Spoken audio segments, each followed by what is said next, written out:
Yeah, thank you so much for having me. As you mentioned, my name is Umar, and I'm a postdoc at the University of Washington. And in today's talk, I'm going to talk about some of our research on detecting advertising and tracking questions. So in this talk, my objective is to convey four things to all of you. First of all, I want to show that advertisers and trackers abuse request chains to track people across the web, and they also use them to bypass privacy protections against cross-site tracking. Secondly, I want to demonstrate that existing countermeasures are not equipped to protect against privacy harms caused by request chains. And third, I want to explain our machine learning-based approach called Khaleesi, which is purpose-built to protect against advertising and tracking request chains. And at the end, I want to demonstrate that Khaleesi is deployable in a real-world setting because it is scalable, robust, performant, and does not cause any usability disruptions. So before I explain how advertisers and trackers abuse request chains, I want to very briefly explain what I mean by request chains. So in a typical HTTP request, the browser sends a request to fetch a resource from the server. The server evaluates the request and responds with the requested resource if it is available. And in case the server cannot fulfill the request on its own, but it knows that another server can, it redirects the browser to fetch that resource from the other server. The browser will then have to issue a subsequent request to get that response. So overall, this exchange of requests and responses between the browser and different servers form a chain of requests and responses. And this is what I refer to as request chains in this paper.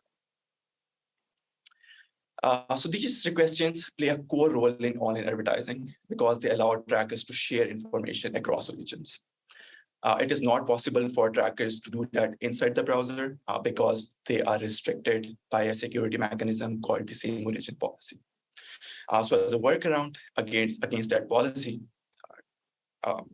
advertisers and trackers simply read whatever is accessible to them and embed that into redirects, which force the browser to send that data to whichever domain the redirected is going to send the request.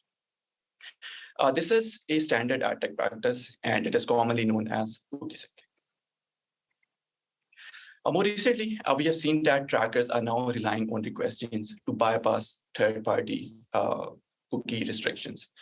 And the idea behind these restrictions is to only allow cookies from domains that have been visited by the user as full-fledged websites.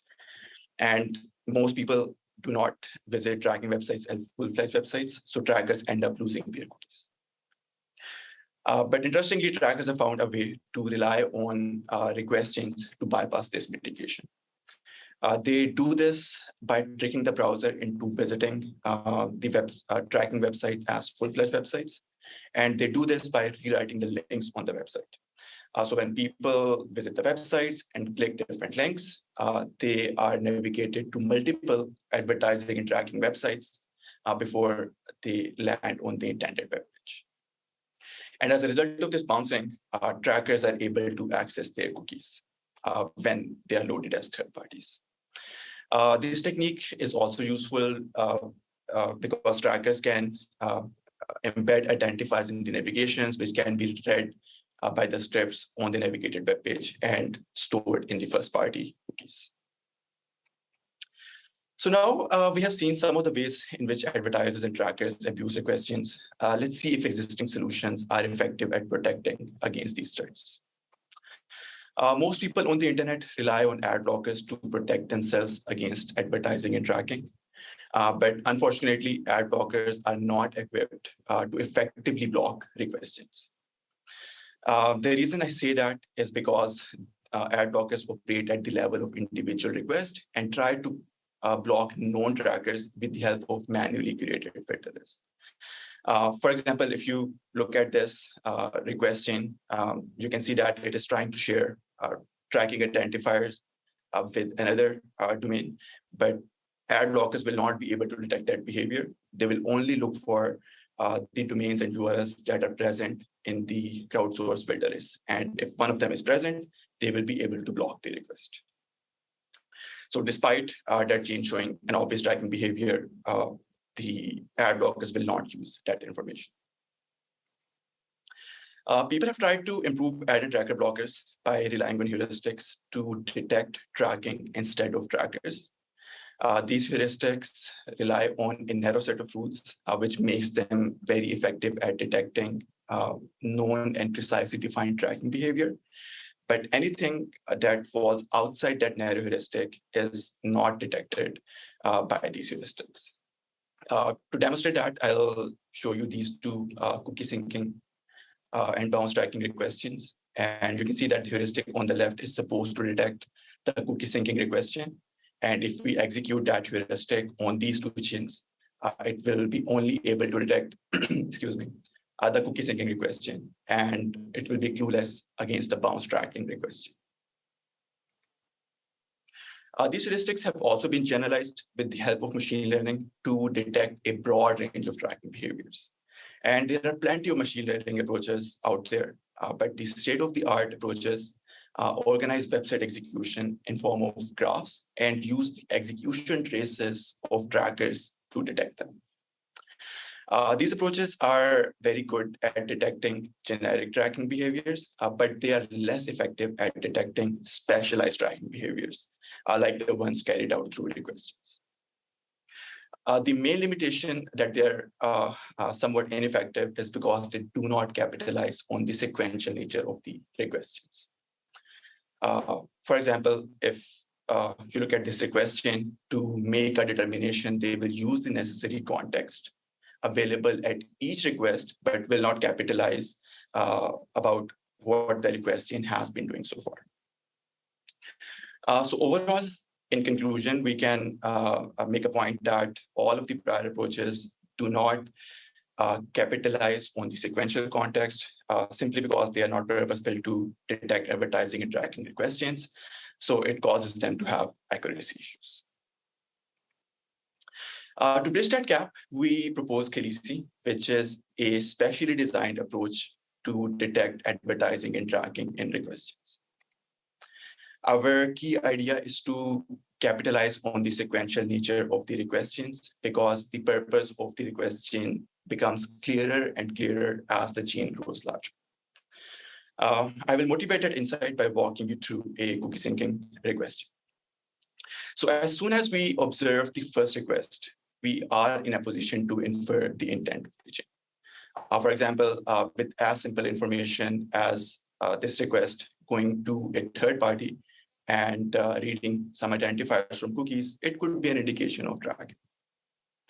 And if we let it go and receive its response, we can see that it was not just reading the cookie for itself, but it is also embedding that information in a redirect and sending it to another third party, which is an even stronger indication of tracking. And as we let the chain grow larger, we can see that it was a bilateral data exchange between an advertiser and a tracker. So overall, by analyzing the request chain in a sequential manner, we are able to capitalize on a much richer and necessary context that was absent in prior approaches. We use that sequential context to develop a machine learning-based approach called Khaleesi, which is purpose-built to detect advertising and tracking requests. Khaleesi first uses the web extension APIs to capture HTTP requests and responses and arranges them in form of chains. And after arranging them in form of chains, it extracts features from the request, response, and sequential properties, and labels them using ad and tracker blocking filter lists. After doing so, it feeds all that data to a machine learning model, which learns to detect advertising and tracking requests. So in Khaleesi, we capture requests that are initiated at both the network and the JavaScript layer. At the network layer, we simply link the subsequent request and response pairs that appear in HTTP redirects. And at the JavaScript layer, we arrange two kinds of request and response pairs in requests. First are the top-level navigational redirects, which are typically initiated with window.location API. And second are the requests that are initiated from the same script which contain common identifiers. And by incorporating both the network layer and JavaScript layer requestion, we are able to capture a broad range of advertising and tracking behavior that is executed through these requests. So after organizing these requests into chains, Khaleesi extracts different kind of features from them. The first are the request features. And here our intent is to capture properties that can tell us what the request might do. For example, if we notice that the length of the URL is very long, it might be an indication that a lot of identifiers are embedded in a request. With response feature, which is our second category of feature, we try to capture properties that can tell us what the request response might do if we let it execute. And here, the length of the response, for example, if a tracking pixel is loaded and the response length is very small, we would know that it is likely going to be involved in tracking. With the sequence feature, our intent is to capture properties that can tell us what the request chain has been doing. So for example, if we see a lot of different domains appearing in request chains, we might be able to identify the cases where information is exfiltrated to many advertisers and trackers. So after extracting these features, we train a random forest machine learning ensemble to detect advertising and tracking request chains. We use EasyList and Easy Privacy as our ground truth and train a model on request chains extracted from the top 10,000 most popular websites. And after training, we test the classifier with tenfold cross validation and achieve an accuracy of more than 98%. And this is an improvement of almost 40 percentage points as compared to some of the prior research work. In terms of visual representation, these graphs show the communication between advertisers and trackers with and without privacy protections. You can see that on the graph on the right side of your screen, that filter lists do provide a substantial improvement in privacy, but Khaleesi even further improves that. And in terms of a head-to-head comparison, Khaleesi is able to block request chains with more than 1,250 new advertising and tracking domains that were not blocked by filter lists at the time of our experiment. And it included some of the domains of popular advertisers like Taboola, which now have been added to the filter list.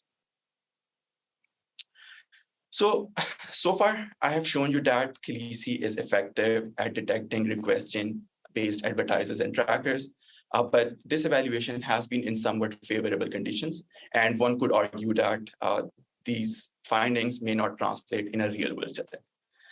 So we next evaluate Khaleesi on several simulated real-world browsing conditions to demonstrate that Khaleesi can be deployed in a real-world setting.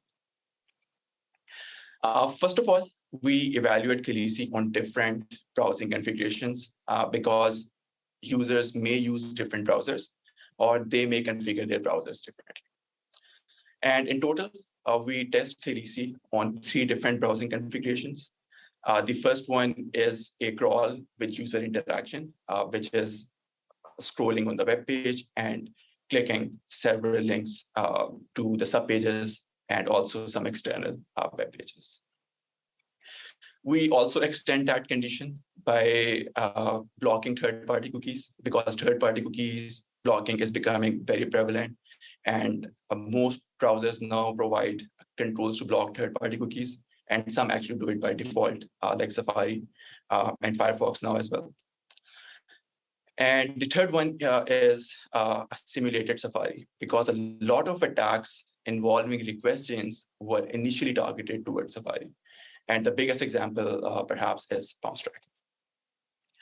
In all of these cases, Khaleesi performed extremely well with an accuracy ranging from 92 to 95%.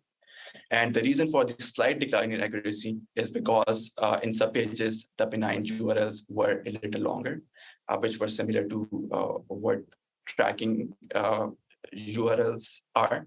And in the cookie blocking configuration, we saw a lot less cookies associated with requests, which is typically an indication of a benign resource. But I want to make one point here that if we increase the training set of Khaleesi by involving data from varying browsing configurations, we'll be able to improve Khaleesi's accuracy by a lot. So next, we evaluate Khaleesi's robustness because ad blockers have to constantly defend against adversaries that try to circumvent blocking.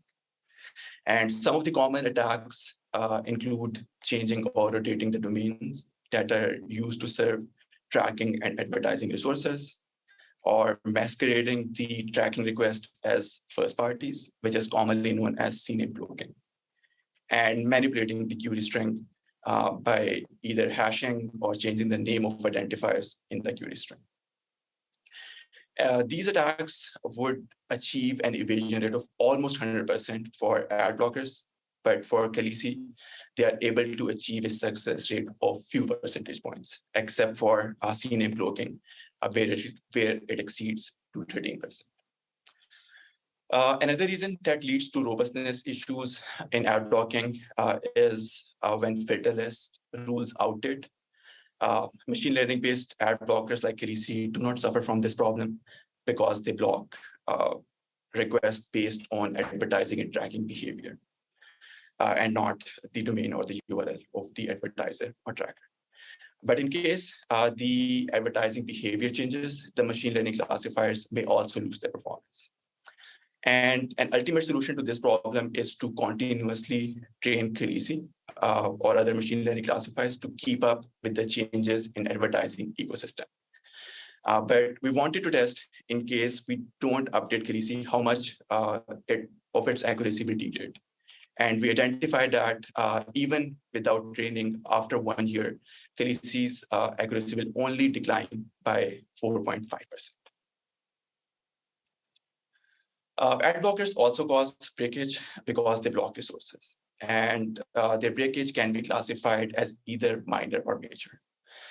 Minor breakage refers to the scenarios where the user is able to perform the functionality for which they visited the website. For example, if icons are missing, the user will not be bothered that much because they will be able to use the website properly. And in case of major breakage, which refers to the scenarios where the user is unable to perform the functionality for which they visited the website. And it may involve cases where a user is trying to book a flight on a travel reservation website. We evaluate Khaleesi to see if it causes any of minor or major breakage. And we identified that it does, but that is on par with what Adblock Plus also causes, which is around 3%. We also evaluated Khaleesi's breakage on authentication scenarios because that's one of the larger benign use cases of request chains. A lot of identity providers like Google and Facebook rely on request chains to sign into users on different websites. And in all such cases, Khaleesi did not cause any breakage. Lastly, we evaluated Khaleesi's performance in detecting request chains because machine learning has some performance overhead because it extracts features and also classifies. But we noted that in case of Khaleesi, Khaleesi is able to offset most of the overheads by blocking more advertising and tracking resources. And in compared to a stock browser without any ad blocking, Khaleesi is able to improve the page load time on almost 91% of the websites. And Khaleesi was also faster than Adblock Plus on the 60% of the websites that we tested. So before I finish, I want to mention that Khaleesi is peer-reviewed and accepted at a computer security conference. There's a lot of interesting analysis in the paper, which I did not get a chance to talk about. So I would encourage you to read the paper to know more about that. And a shout out to all of my co-authors who put in a lot of effort to execute Khaleesi. So in conclusion, I first demonstrated that advertisers and trackers rely on request chains to track people and bypass privacy protections. Then I showed that existing solutions are ineffective at detecting request chains. After that, I showed that Khaleesi bridges that void by leveraging sequential nature of request chains to effectively detect them. And at the end, I showed that Khaleesi is deployable in a real-world setting because it is scalable, robust, performant, and does not disrupt user experience. Lastly, I want to mention that we package Khaleesi as a browser extension, and you can visit the link in the QR code to try it out. And if you're interested in machine learning-based ad and tracker blocking, or if you have any other questions, please feel free to reach out to me. Thank you.